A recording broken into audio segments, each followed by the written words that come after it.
đó lúc hà đừng nề số hát ta bỏ chế hát ta để tao mong nhớ đưa dấu về chờ là trên dùn trong từng ngày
lia ta thâu cho xia tu yo mù lia ta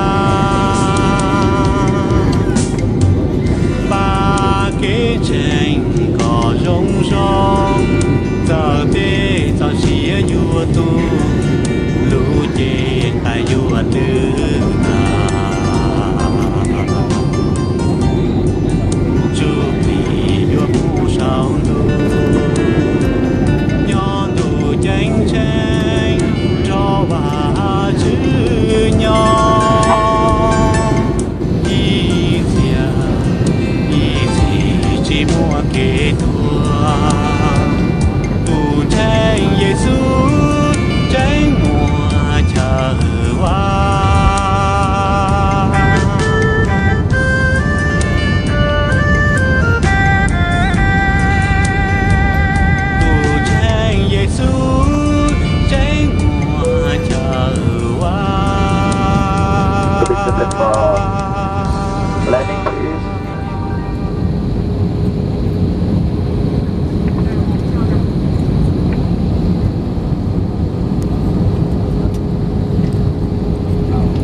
your seatbelt fastened until the aircraft has completely stopped and the fasten seatbelt sign turned off, and ensure all mobile phones are still low.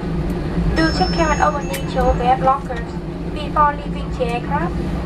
Please ensure to have all belongings with you. On behalf of Vietjet, we would like to thank you for traveling with us today, and we look forward to seeing you on board again soon. If you need any assistance upon arrival, please contact our ground staff.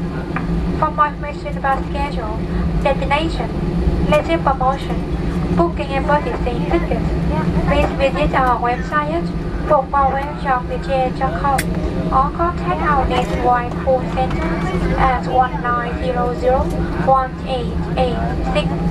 Thank you and see you again on board Vietjet flight.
for sir.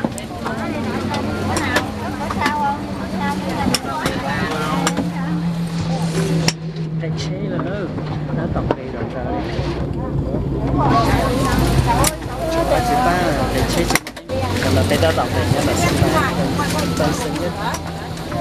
Quý thân người nhé. Hãy subscribe cho kênh Ghiền Mì Gõ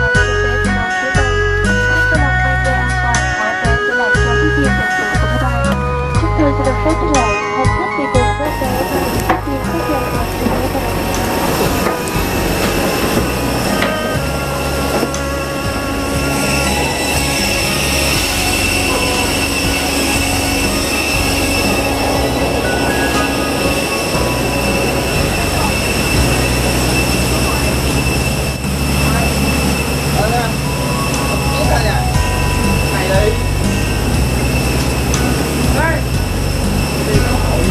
video hấp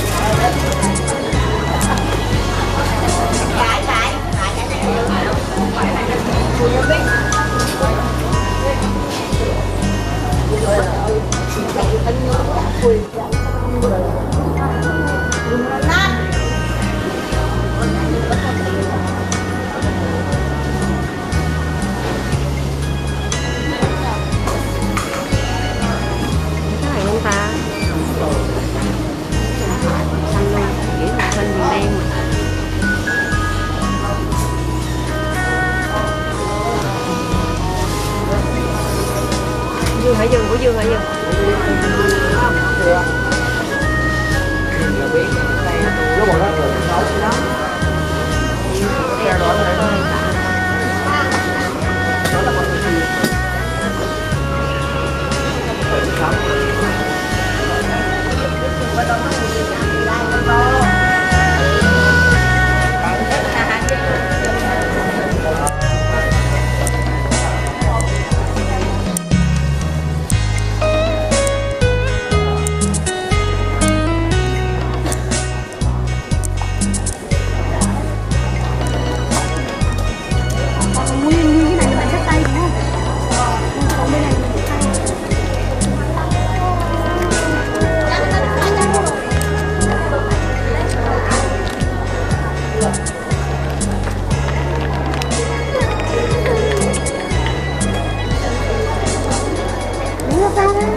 Đi.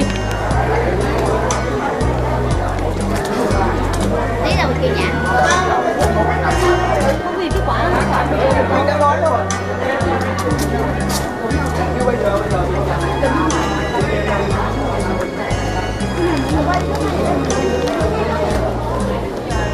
Thế là